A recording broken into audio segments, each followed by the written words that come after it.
Segunda de Pedro, capítulo 1, nós vamos ler do versículo 5 ao versículo 11. Esse é o escopo geral da série de exposições que estamos fazendo. Nesta oportunidade será a segunda exposição nesse texto.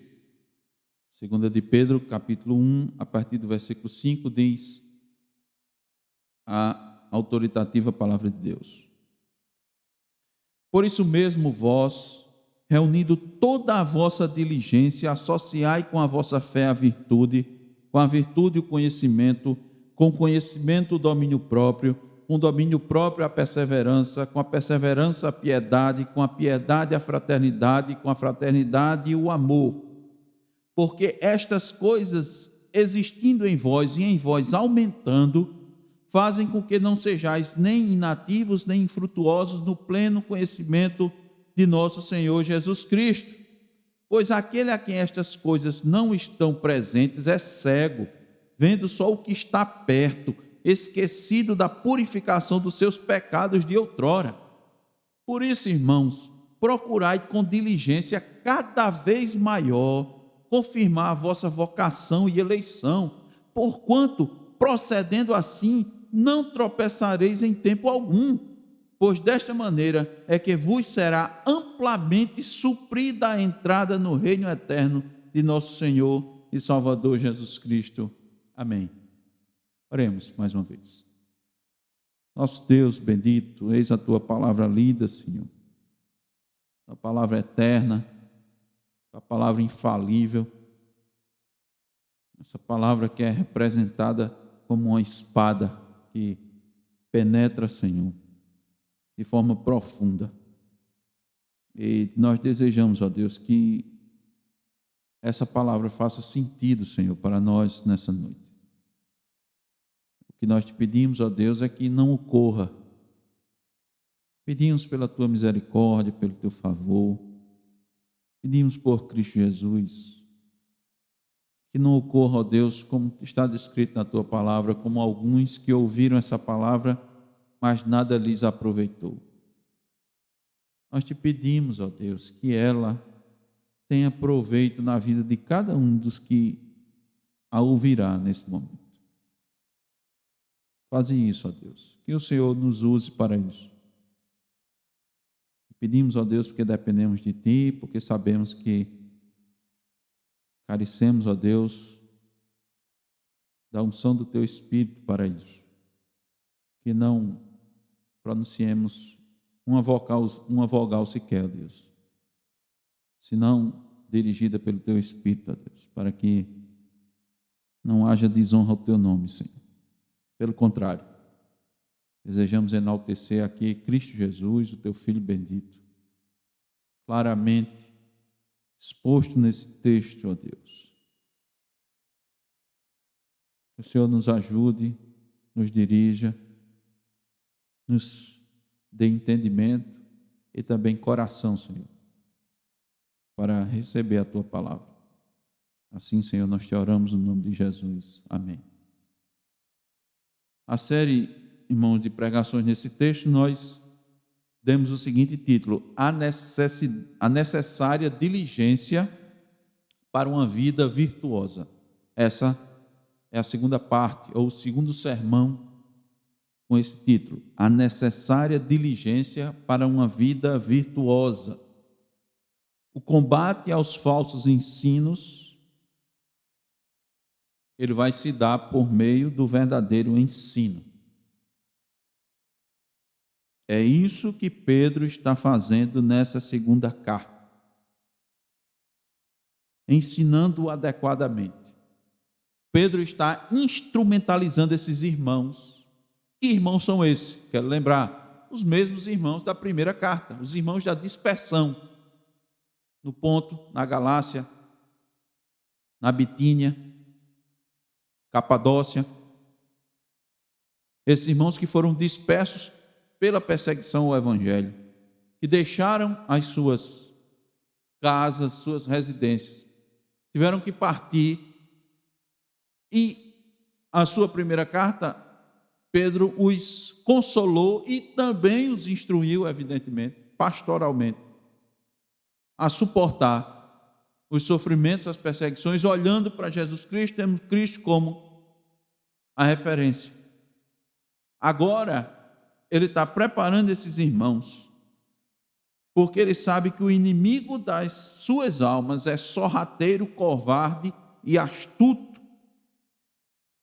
E como ele tem essas características, ele ataca por meio da dissimulação, do fingimento, da falsidade, do disfarce. Então, é preciso estar muito atento, é preciso saber identificar as armadilhas com antecedência para não cair nela. É assim, irmãos, como os soldados são preparados para, normalmente, enfrentar o inimigo em campos de batalha diversos, como matas, florestas, porque lá são preparadas as devidas armadilhas. Então, eles já são treinados para identificar, eles conseguem observar o local e dizer, isso aqui seria um ótimo local para colocar uma armadilha. Então, eles já vão atentos, eles já vão procurando identificar onde possivelmente esteja o gatilho dessa armadilha para que ela não seja acionada e ele não caia. E há inclusive especialistas que vão na frente para desarmar essas armadilhas. Pedro está querendo preparar toda a igreja. Todos os irmãos, todos eles devem estar prontos para identificar essas armadilhas, para não cair nelas, porque depois que a igreja cai e permite a entrada das falsas doutrinas, para tirar, irmãos, é muito difícil e o custo é altíssimo. O custo é muito alto para arrancar uma falsa doutrina dentro da igreja. Demora. Então, às vezes tem que ter um trabalho, os pastores têm que fazer trabalhos cirúrgicos, porque ela se entranha na igreja. E às vezes tem que fazer incisões e cortes profundos. Os irmãos devem lembrar que citamos pela manhã as consequências que perduraram pelo menos por 1000 anos dentro da igreja. 1000 anos! Isso na história da igreja está provado. Precisou Deus fazer um grande avivamento, incendiar, levantar muitos homens e mulheres, que inclusive deram as suas vidas. O custo é muito alto, irmãos. O custo é altíssimo, o preço a ser pago é alto. Então Pedro já está dizendo aos irmãos para ficar atento para isso, para não cair em determinadas armadilhas. E uma das armadilhas era que se dizia naquela época sobre um conhecimento. Existe um conhecimento elevado. Existe um conhecimento diferente que você precisa ter para ser mais santo, para ser uma pessoa mais espiritual. E Pedro está dizendo, meus irmãos, olha, para ter uma vida santa, você tem que atentar primeiro para aquilo que Deus lhe deu por meio de Cristo Jesus. Tudo vem de Deus. Ele lhe deu todas as ferramentas. Agora, não basta tê-las, você precisa desenvolver aquilo que Deus lhe deu. E você fazendo isso vai manifestando o conhecimento correto que você tem de Cristo Jesus e manifestando frutos na sua vida. No sermão anterior, no primeiro sermão, nós aprendemos que é preciso esse esforço, essa diligência para desenvolver aquilo que Deus nos deu, as virtudes. Primeiro vimos que não é possível desenvolver aquilo que não existe, né? Você desenvolve aquilo que não existe. Mas todo crente deve apresentar virtudes na sua vida e se esforçar para que elas sejam aperfeiçoadas, incrementadas, isso ao mesmo tempo. E nós vimos, irmãos, 8 virtudes que precisam ser desenvolvidas para se ter uma vida frutífera. Como é que você tem uma vida que produz fruto? Os irmãos estão lembrados de Cristo quando chegou numa árvore verde, frondosa, e não encontrou frutos nela. Esse é o perigo. Aquilo dali, Cristo está mostrando a figura da vida de muitos que se dizem cristãos. Eles crescem, são árvores vistosas, são árvores frondosas, têm uma copa bonita, fazem uma sombra maravilhosa, que é muito bom, né? Árvore com sombra, né? Mas o importante ali, Cristo deixou claro, era que tivesse fruto, e ele não encontrou nenhum fruto. Nenhum. Para ter frutos, irmãos, é preciso desenvolver as virtudes. Pedro está dizendo aqui na sua epístola. E a primeira virtude que ele apresenta é a fé. A fé. Isso está em 2 de Pedro, capítulo 1, versículo 5. Ele diz: por isso mesmo vós, reunindo toda a vossa diligência, por isso mesmo que, diante de tudo aquilo que Deus lhe deu, reúna todo o seu esforço, associai com a fé a virtude, com a virtude o conhecimento, com o conhecimento o domínio próprio, com o domínio próprio a perseverança, com a perseverança a piedade, com a piedade a fraternidade, com a fraternidade o amor. Desenvolva essas virtudes. Comece pela fé, porque a fé é a raiz de todas as demais. Todas as demais virtudes, elas derivam da fé. O crente vive pela fé, porque sem ela é impossível ter uma vida frutífera. É impossível sequer agradar a Deus sem fé. Sem fé, irmãos, você é um incrédulo, não passa de um incrédulo. Depois vem a bondade, que é se refletir a essência do caráter de Cristo. Vimos como exemplo Estevão, que se tornou uma pessoa semelhante a Cristo. A terceira virtude é o conhecimento, que vem por meio da fé e do exercício prático da bondade. Não é um conhecimento místico, abstrato, como os mestres gnósticos estavam ensinando, mas é um conhecimento prático. Depois o domínio próprio, que é uma virtude que é fruto do Espírito. E vai reforçando, irmãos, que tudo que é bom não provém de nós, mas de Deus. O domínio próprio se tem quando não se deixa dominar pelas paixões, pelos sentimentos. Depois do domínio próprio vem a perseverança, porque ninguém persevera sem ter domínio próprio. Porque perseverar significa paciência triunfadora em circunstâncias difíceis. Associado com a perseverança vem a piedade.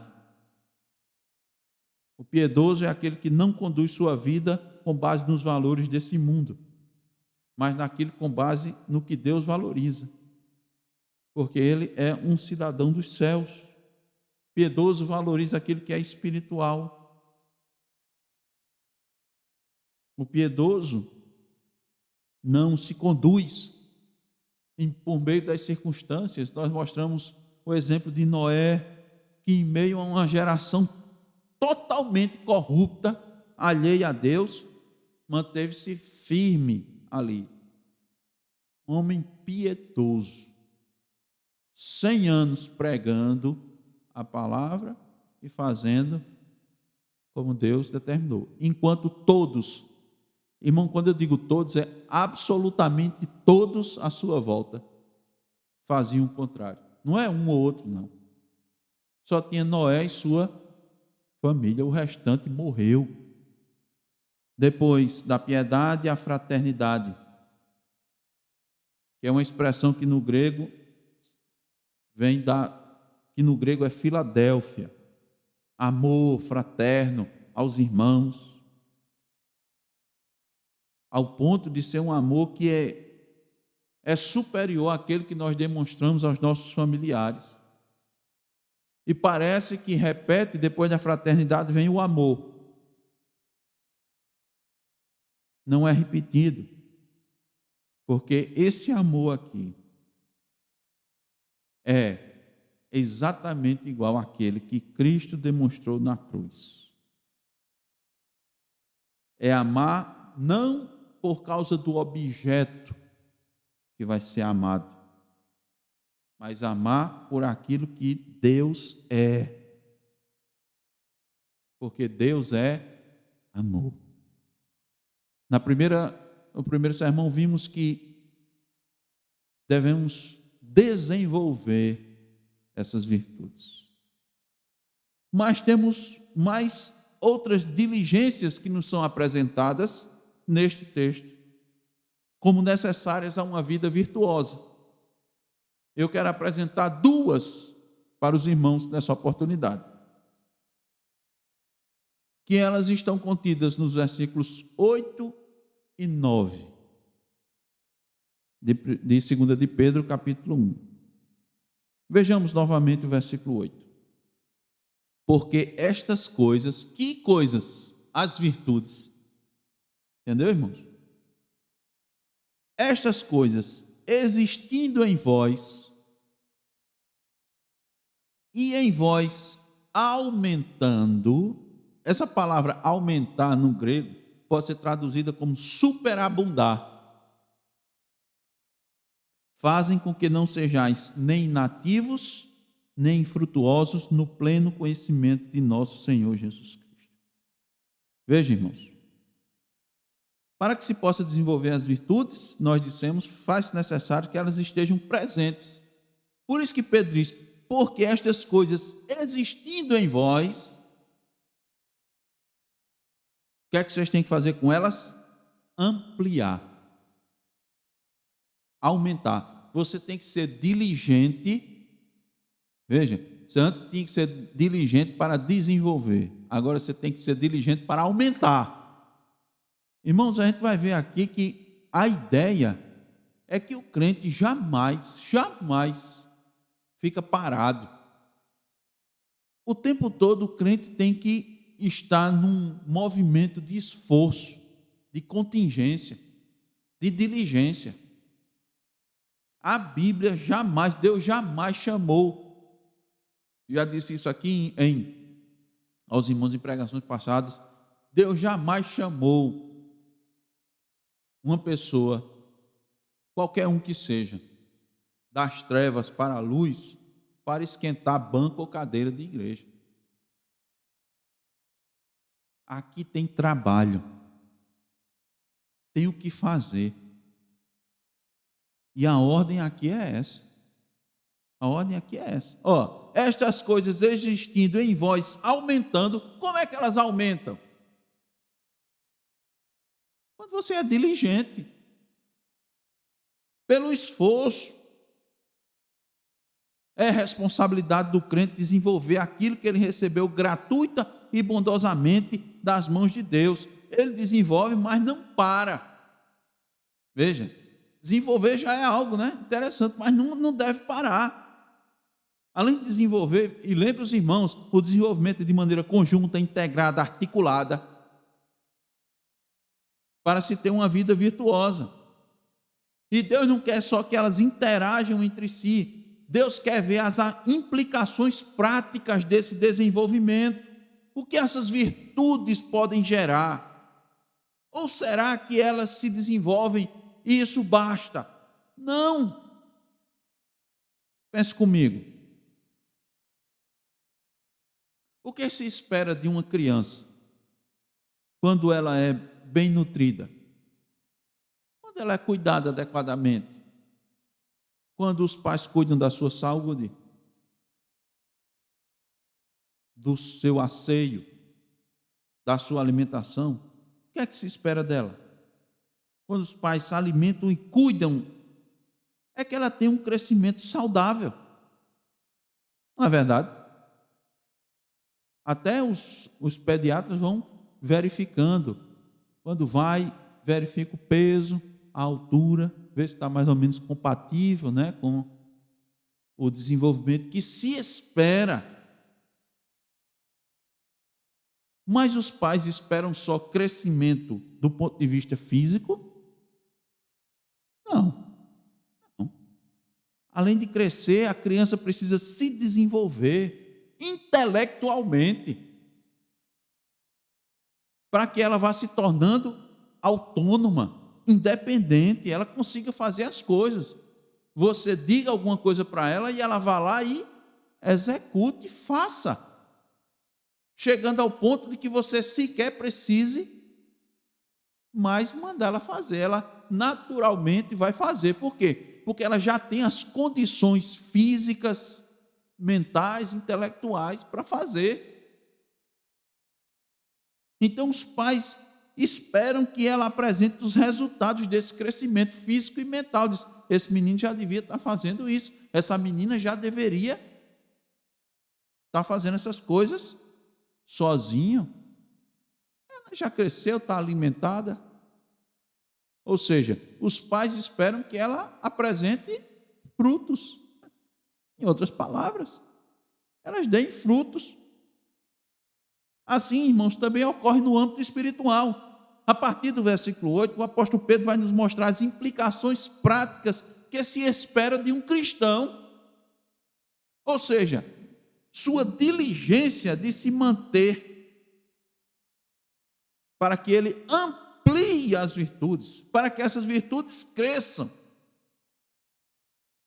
E essa ampliação, ela virá com, primeiro, uma vida ativa e frutífera. Veja, ele diz, porque estas coisas existindo em vós e em vós aumentando, ou seja, crescendo, superabundando, qual é o resultado disso? Fazem com que não sejais nem inativos, nem infrutuosos. Ou seja, o inverso é, o cristão deve ter uma vida ativa e frutífera. Como ele vai fazer isso? Por meio da diligência, por meio do esforço. A diligência, irmãos, é necessária. Para um cristão ser virtuoso, é necessário diligência. Vou repetir, na vida cristã não dá para ficar parado. Agora eu quero fazer uma observação aqui importante. Preste bem atenção, os irmãos. Isso daqui, irmãos, não se refere ao que a gente classifica como ativismo religioso. O que é um ativismo religioso? Vou explicar aos irmãos, porque eu conheço muitos cristãos ativistas. O que é isso? Para eles, o crente tem que se estar fazendo alguma coisa praticamente todo dia da semana. Tem que ter programação na igreja. Tem que ter reunião de oração, de preferência de manhãzinha cedo, de madrugada. De preferência tem que ser cedo. Todo dia. Todo dia. Então, essas atividades assim, a igreja tem que desenvolver toda semana e todo dia. Aí tem que ter reunião de oração cedo, tem que ter evangelismo, reunião de doutrina, visitação, vigília, ensaio do grupo de louvor, trabalho nas praças. Aí você passa a semana todinha com atividade. Segunda tem isso, terça tem isso, quarta tem isso, quinta tem isso. Até chegar no outro domingo. Para ele, se a igreja não estiver fazendo isso, não está realizando a obra. Nós não estamos falando desse tipo de atividade. Normalmente, irmãos, pelo menos as pessoas que eu conheço, com essa disposição, elas negligenciam o básico. Qual é o básico? Apresentar virtudes na sua vida e desenvolver as virtudes. E muito menos agora ampliar essas virtudes. Por quê? Porque muitos deles escondem sua responsabilidade de desenvolver a salvação no ativismo religioso. Você vai dizer, fulano está fazendo a obra. Segunda ele está indo para ali, terça ele está indo para aí, quarta ele está indo para aí, quinta ele está indo para aí. Está fazendo a obra, está fazendo a obra, está fazendo a obra. Isso eu classifico como ativismo religioso. Esclarecido, agora eu vou dizer algo que parece que eu estou falando o inverso, mas não estou. Só que quem é frutífero é ativo. Veja bem a diferença. Existe o ativismo religioso, existe o ativo na igreja. Cristão que não é ativo nem frutífero é ineficaz. Novamente, o que foi que Cristo disse? Quando chegou na árvore, ele disse: essa árvore não está produzindo fruto. O que é que ele disse que era para fazer? Arrancar. Não foi assim? A árvore que não produz fruto é para arrancar. Alguns ainda dizem: mas e a sombra? Ela vai ficar sem sombra. Olha o ensino que Cristo quis trazer. Ele disse: você, o crente, precisa de frutos. E quem não apresenta fruto, o machado está posto na raiz. Quem não produz fruto é ineficaz. O conhecimento de Cristo deve nos levar a apresentar frutos por meio de uma vida ativa. Agora, como é que vai ser essa atividade? Não é o ativismo. Você tem que estar fazendo tudo, todo dia, direto, o tempo todo. Senão, parece que você não está fazendo a obra. Não é isso. Primeiro, a atividade maior é o interesse pelo reino de Deus, pela igreja, pelo seu crescimento, pelo seu desenvolvimento. As virtudes estando presentes e sendo cultivadas, certamente vão trazer resultados. Que tipo de resultado? O mais diversos possíveis. Os resultados, inclusive, que a igreja necessita, que o reino de Deus necessita, porque Deus faz assim. Deus vai capacitando. Deus vai dando os dons e os talentos. As virtudes apresentadas nos versículos anteriores alimentam e fomentam os dons. É isso que vai acontecer. Então, o cristão, ele vai ter os olhos, nós vamos ver no versículo 9, o que é a visão espiritual. Então, ele vai identificar, ele tem seus olhos para identificar a necessidade. O que é a necessidade aqui desta igreja? O que é a necessidade desta cidade? Ele vai identificar o que é necessário, vai começar a orar, vai começar a trabalhar nesse sentido. Ele vai orar pedindo a Deus forças. Ele vai pedir a Deus: Senhor, como podemos atender essa necessidade? Nos mostra, nos dá sabedoria, nos dá discernimento. Além disso tudo, consequentemente, ele vai produzir, ele vai estar exalando o amor. Isso vai contagiar os outros. Ele vai manifestar alegria em servir ao Senhor, mesmo que esteja passando por dificuldades. E isso vai ser muito proveitoso. Será de grande edificação para os mais novos da fé. Ele vai ser um promotor da paz. Vai cultivar um ambiente muito mais prazeroso. Porque o que é a igreja, irmãos? É um ajuntamento de pecadores. A igreja é isso. São os remidos, são os que professaram sua fé, mas pecadores. E os pecadores apresentam falhas, fraquezas, pecados. Então é necessário o quê? Que a igreja tenha aqueles que promovam a paz, promovam a edificação, sejam longânimos, bondosos, ajudando uns aos outros. Então, identificar a necessidade, meu Deus, rapaz, quantas pessoas na cegueira espiritual, ele vai ter mais compaixão pelas almas perdidas. Ele vai ter compaixão. Ele vai ver a miséria espiritual em que o mundo se encontra e vai procurar agir, e vai orar, e vai interceder. Quero lembrar uma da palavra de John Knox, que disse: Senhor, dê-me a Escócia ou eu morro. Esse aqui está com a visão espiritual. Aí eu pergunto, para tudo isso não precisa de diligência, de determinação, de empenho, de energia, de esforço, de se gastar. Vai precisar se gastar. Isso é uma vida ativa. Vida atenta às necessidades e às oportunidades de fazer o reino avançar. Olhos espirituais. Tudo isso associado ao conhecimento de Cristo. Não é para a gente fazer do jeito que a gente imagina. Como eu disse, não é o ativismo. Nós temos que fazer de todo jeito. Não, conduzido por Cristo, pelo Espírito, pela palavra. Então veja, é um conhecimento prático que vai manifestar fruto na família, no trabalho, na vizinhança, na escola, onde tiver.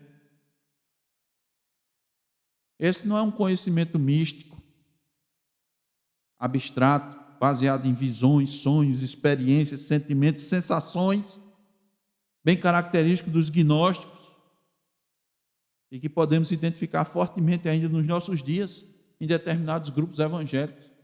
Eles agem por meio do sentimento, aquilo que tem sentido. Ele não age por meio da palavra, do direcionamento do Espírito. Eu senti isso no meu coração. Começa a desconfiar. Deus pode dar sentimento no seu coração, Deus pode dar, mas tenha cuidado.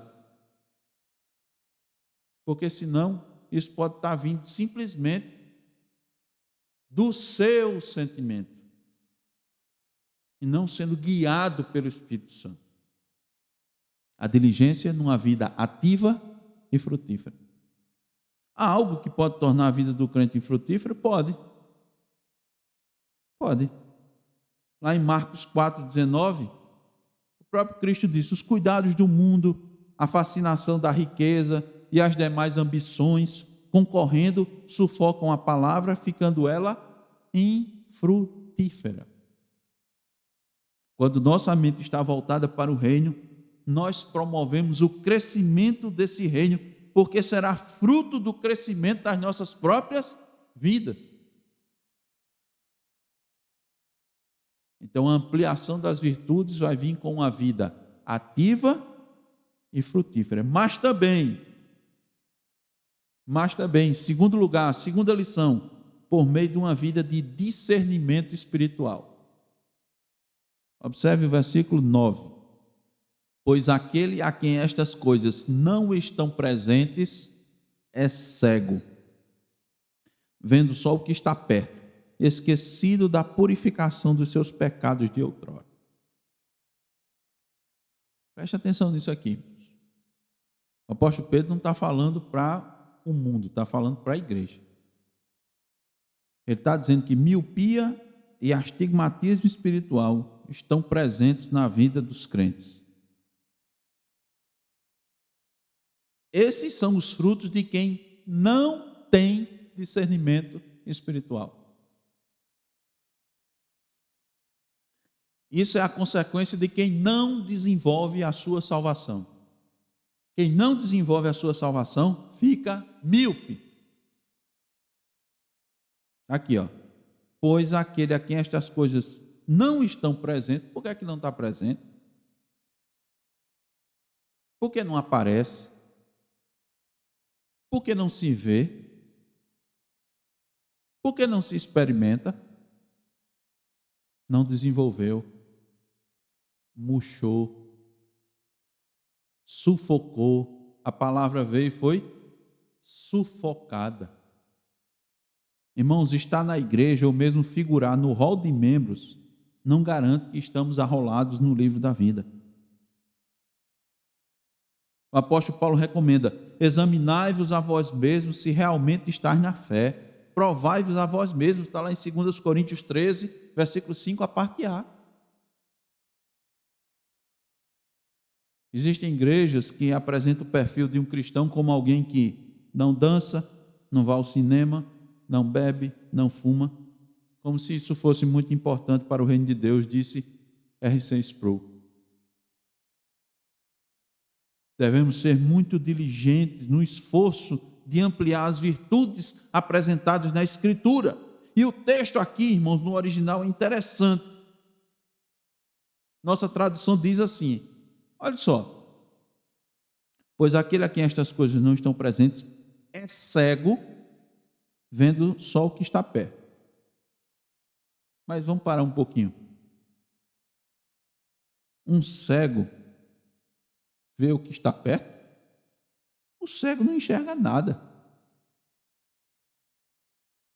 Nem o que está perto, nem o que está longe. Então, o que é que o apóstolo tinha em mente quando usou essa expressão? Será que a gente achou um erro na Bíblia? Eita, agora eles erraram aqui, ó. Não, irmãos. Não. Nós vamos mostrar aqui para os irmãos que não há nenhum erro. Primeiro, que a cegueira espiritual vai ficar evidente em quem não tem o conhecimento prático em Cristo Jesus. Primeiro, quem não tem o conhecimento prático, a cegueira vai ficar logo evidente. Quem negligencia o cultivo de valores espiritual é cego, cego para a verdade da palavra de Deus. Ele enxerga só o que está perto. O que é isso? Enxerga o momento, o agora, mas não está com os olhos na eternidade.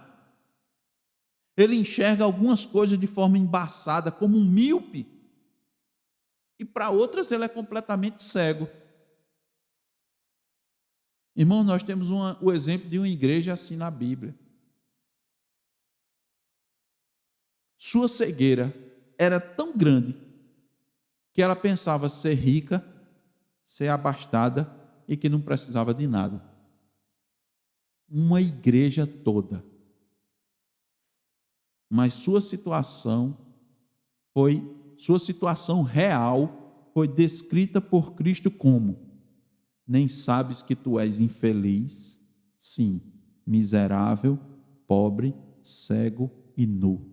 Apocalipse 3, 17, parte B. Dá para imaginar o nível de cegueira de uma igreja toda? Foi Cristo que disse, irmãos.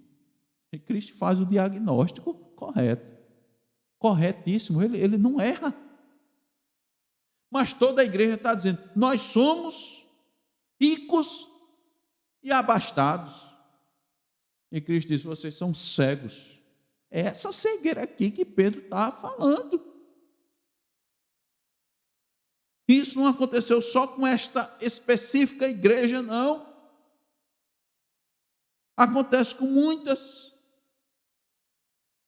Há pessoas que fazem parte da igreja, mas só conseguem enxergar as coisas da terra. É isso que representa as coisas de perto. Você só enxerga o que está perto. Elas confundem bênçãos materiais com espirituais.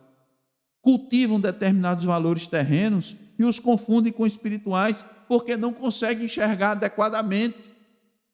Por exemplo, acha que ser bem-sucedido profissionalmente e até financeiramente representa a aprovação de Deus para a sua vida. Isso é uma cegueira. Há os que possuem muitas amizades, bons relacionamentos, vivem bem com várias pessoas, são simpáticos. Há inclusive os que vivem bem em família, têm uma família equilibrada e até exemplar. Tudo isso é bom, mas não significa dizer que Deus está chancelando sua conduta.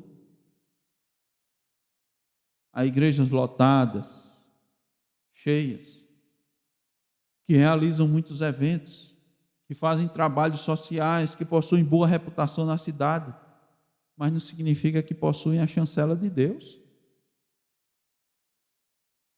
Deus diz: tu tens fama que estás viva, mas estás morta. Tem fama, ou seja, a fama é o quê? é o que se espalha, é a notícia que se espalha. Então, as pessoas pensavam que aquela igreja era uma igreja viva, ativa, atuante. Mas o que Cristo disse a respeito dela? Você está morto.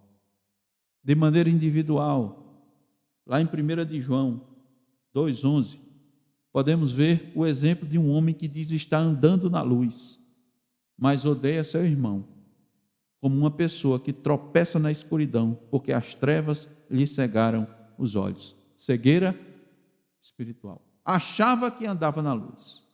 Achava que estava andando na luz. Vamos fazer um teste. Você ama seu irmão? Odeio. Está nas trevas. Simples, né? Um testezinho simples. Meus irmãos, é preciso diligência para uma vida de discernimento espiritual, porque requer a constante ampliação, o aumento das virtudes, e isso não se dá de maneira automática. Você não vai dormir com um nível de virtude e acordar com um level up, ou seja, com um nível a mais de virtude. Você não vai, isso vai se dar por meio da aplicação diária e constante dessas virtudes, para que se possa ter uma farta colheita de conhecimento de Jesus Cristo. Comenta aqui Stemaker no seu livro. E olha a parte B do versículo 9. Eu vou ler o versículo todo e dar ênfase na parte B. Versículo 9. Pois aquele a quem estas coisas não estão presentes é cego, vendo só o que está perto, esquecido da purificação dos seus pecados de outrora.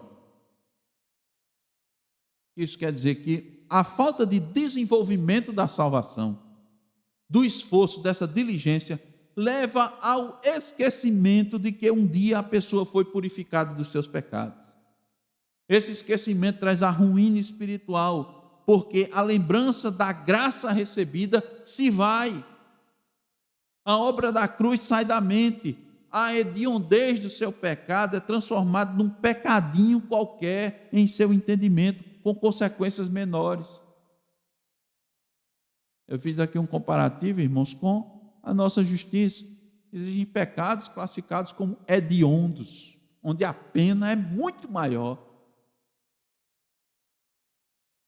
Existem crimes, na verdade, classificados como hediondos, que a pena é muito maior. E existem crimes que a pena é mais leve. O cego espiritual, ele perde a noção da hediondez do seu pecado. Ele não se considera o principal dos pecadores, como fez Paulo, quando refletiu sobre a graça de Deus na sua vida. Está lá em 1 Timóteo 1,15, ele diz: eu sou o principal dos pecadores. Quem é cego espiritual diz: não, tem sempre alguém mais pecador do que ele. Tem sempre alguém em estado pior do que o dele. É aquele que bate no peito, como diz assim: graças te dou, ó Deus, que não sou como um destes. Quando Pedro usa a expressão purificação dos seus pecados, ele está se referindo ao batismo. A cegueira espiritual faz a pessoa esquecer sua profissão de fé, faz a pessoa esquecer seu batismo, que é o símbolo da purificação, da obra sacrificial de Cristo. Quem não manifesta esforço em desenvolver a sua salvação por meio de uma vida diligente, demonstra que não rompeu verdadeiramente com seu passado. O que foi que aconteceu? Ele já está na igreja, ele professou a fé, ele se batizou, professou a fé. O que aconteceu é que muitos se convenceram que eram cristãos e misturaram sua vida mundana com o viver cristão. Se convenceram. Lembram, irmãos, que a perspectiva de ser diligente e esforçado para ser frutífero, que Pedro nos traz aqui, é a mesma de Paulo quando escreveu aos Filipenses. Desenvolvei a salvação com temor e tremor. Aqui estamos falando da mesma coisa. Por isso eu quero fazer algumas aplicações finais Sua vida tem sido ativa e frutífera no reino? Lembre, não é ativismo religioso. É diferente. Mas você tem sido ativo e frutífero no reino? Responda para você mesmo. Que frutos você vê? O que você pode apresentar para Deus como resultado da sua diligência? Você se esforça. Você tem lutado com você mesmo. Você tem buscado, inclusive com zelo, os melhores dons, com vistas ao aperfeiçoamento e crescimento das virtudes. Você tem buscado, você tem pedido ao Senhor: Senhor, me ajuda a desenvolver meus dons no teu reino, para o teu reino. Cuidado para não confundir sua casa somente com o teu reino. Eu já vi muitos cristãos confundindo a sua casa com o reino de Deus. Olha, eles esforçam tudo para fazer tudo. Para seus filhos, para sua esposa, para o seu marido. É um esforço tremendo. Eles confundem. Bom, você tem uma atuação dentro de casa? Ah, com certeza. Você tem um papel, o marido tem? Ah, certamente. E a esposa? Muito trabalho para fazer. E os filhos também. Mas o reino de Deus é muito mais amplo. Você tem buscado isso? Você tem... Ao Senhor, me ajuda, Senhor, a ser frutífero. A ter a visão do reino de Deus. Olha, saiba de uma coisa. Veja bem, as experiências passadas que você teve, que experiências são essas? Boas experiências. Por exemplo, quando pelo Espírito Santo você manifestou frutos, você manifestou seu fruto, você manifestou amor pelo seu próximo, você manifestou amor até pelo seu inimigo, você fez o bem quando poderia não só ter feito mal, quando você poderia ter ficado sem fazer nada, mas você fez o bem não só ao seu irmão, você fez o bem ao seu inimigo, você lutou contra seu coração enganoso, você venceu muitas batalhas contra a inveja, você conseguiu se controlar para não falar mal do seu próximo, você controlou a língua e não fez mal a seu próximo, a seu irmão, você subjugou seu julgamento precipitado, você tinha uma tendência de ver as coisas e logo julgar precipitadamente, e você conseguiu e não tomou uma atitude que ia prejudicar sua família, seu trabalho. Você perdoou uma ofensa sem sequer o ofensor ter lhe pedido perdão. Você até ajudou. Aconteceu isso com você? Isso foram oportunidades que Deus lhe deu para manifestar virtudes na sua vida. Graças a Deus.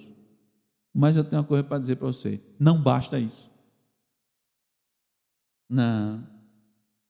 Pedro nos mostra que não devemos nos dar por satisfeitos em fazer isso ou uma, duas vezes na vida. É necessário que isso seja ampliado. Não é isso que ele diz? Porque estas coisas são o quê? As virtudes. Existindo em vós e em vós aumentando, faz com que você seja nem inativo, nem infrutífero. Ele quer que você aumente. Ele exorta para que você cultive isso de maneira que isso se torne constante na sua vida. Não aconteça uma ou duas vezes, que você vá se lembrar dessas duas vezes, mas o tempo todo. Porque nós não podemos, irmão, nos contentar com o nosso nível espiritual. Se é que é possível medir esse nível. Quem assim procede tem como resultado uma vida míope.